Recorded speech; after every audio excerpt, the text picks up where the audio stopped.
In this video, I want to walk through one of my luxury properties where I'm going to show you exactly how to make $1,000 a night or more from a single property.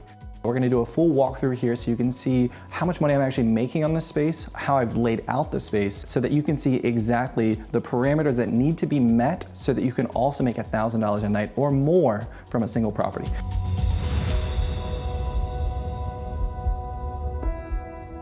So I'm here in the kitchen right now, and if you want to take a look behind me, here's a selfie wall. This is just a little thing that I've added to entice people to book this space. The reason I've added this is because we get a lot of wedding bookings that come through this space. When people come and they're looking through on the listing for Airbnb, they can see the selfie wall, and I really want them to imagine themselves in the property so they can say, hey, look, we can take pictures here at the selfie wall. We're really going to be able to remember this experience that we're having at this Airbnb. When we're actually thinking about the analytical part of getting bookings like this on Airbnb, the things that need to be met on the actual Airbnb website is we need to have a space that can sleep at least 16 people. When you're searching for spaces on Airbnb, the cap of guests that you can put for the input on Airbnb is 16 guests. When people are searching for properties, these large luxury spaces for weddings, for family gatherings, for Christmas, all these different things, people are searching specifically for this amount of people. So you want to have a space that can sleep at least 16 people. I'm going to show you some things later on in this video of exactly how to meet that 16 guest qualifier so you can actually make the SEO boost on Airbnb. Now, there's something that I mentioned. You never want to have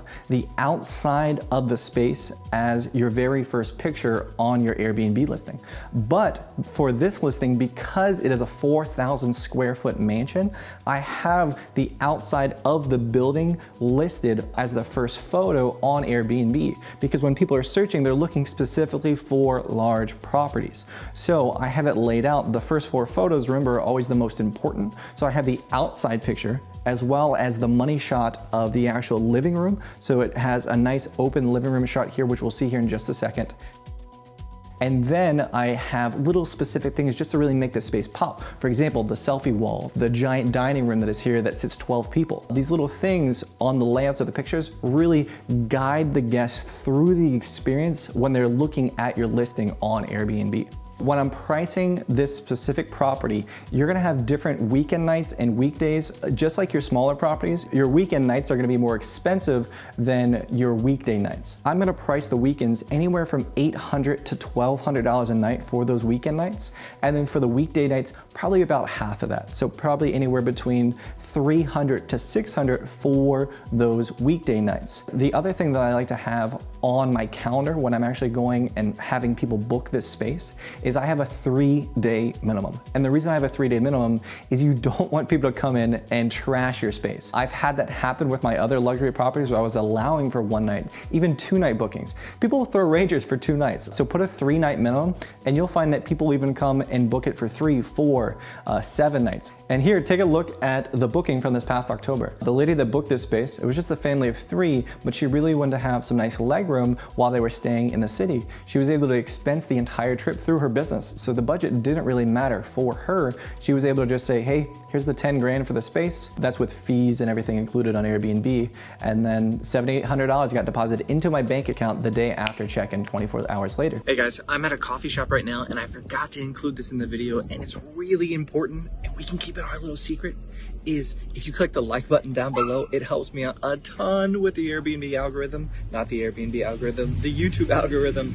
Click the like button down below. It helps me out a ton. That's the only thing I ask. And if you want to see more Airbnb content just like this, just click subscribe. All right, let's get back to the video. And to actually give you some numbers of what I'm paying on this space. So I'm actually paying $3,200 a month exactly on this space. That's including utilities and everything. When it comes to actually doing the layout for these large Airbnb listings, these luxury listings, what you have to actually think about is how can we make it so that the space can sleep at least 16 people. So as I walk you through the bedrooms here in this building, I want you to see how we've laid out, because this is a 5-bedroom, 3.5 bath. We have multiple beds in single rooms. So instead of just having a queen bed in every single room, we either have multiple queen beds or twin beds or just multiple beds in each room so we can hit that cap of sleeping 16 people. Make sure that you're able to hit that 16-person mark on Airbnb so that you get that SEO boost when people are searching for your listing on Airbnb.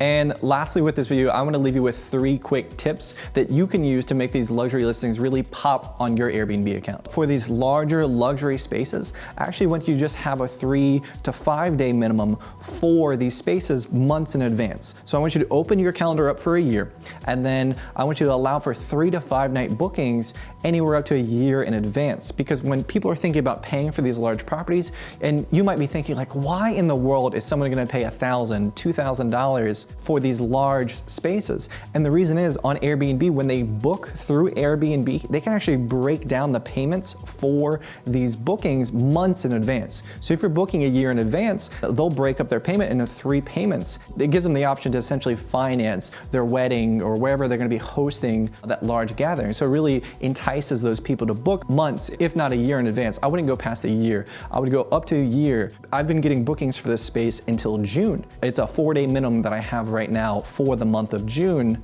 and I've been getting bookings for it consistently over this past month. And the second tip that I have for you here today with these larger Airbnb listings is when you're thinking about pricing your holidays, go ahead and double the price of what your weekend would be for these holidays. If your typical weekend price is say $800 for a space like this, on holidays like New Year's or Christmas Eve or Thanksgiving or any of the big holidays, go ahead and double what that price would be for that night on those holidays. You'd be surprised of what you can actually make with those holiday listings. And this third and final tip that I have for you here today is to make sure you have multiple cleaners for these large listings. If these listings are getting turned over within 5 hours and it's a 4,000 square foot space like this one is, you're gonna need multiple cleaners. Sometimes I majority of the time have 2 cleaners. If it really needs cleaning, I'll bring in my backup 3rd cleaner, but make sure that you have multiple cleaners so you can hit that turnover mark within those 5 hours when you're flipping the space for your next guest. With these larger spaces, they're really gonna test your automation systems that you have in place. Are your cleaners actually feeling supported when they're going and cleaning these spaces? Are they gonna have everything that they need? Is your cleaning closet in place? Are your automations in place as far as ordering supplies and everything like that? The automation principles are gonna stay the same with the door code check-in and ordering supplies, but it's gonna test just the whole process of making sure that your cleaners have everything that they need and they feel supported so they can thoroughly clean this space and not have to bother you every single time. My friends, that is exactly how you make $1,000 a night or more on a single property. So I can't wait to see your large luxury Airbnb listings just like this one. Go ahead and share them in the community, and I'll see you all in the next video.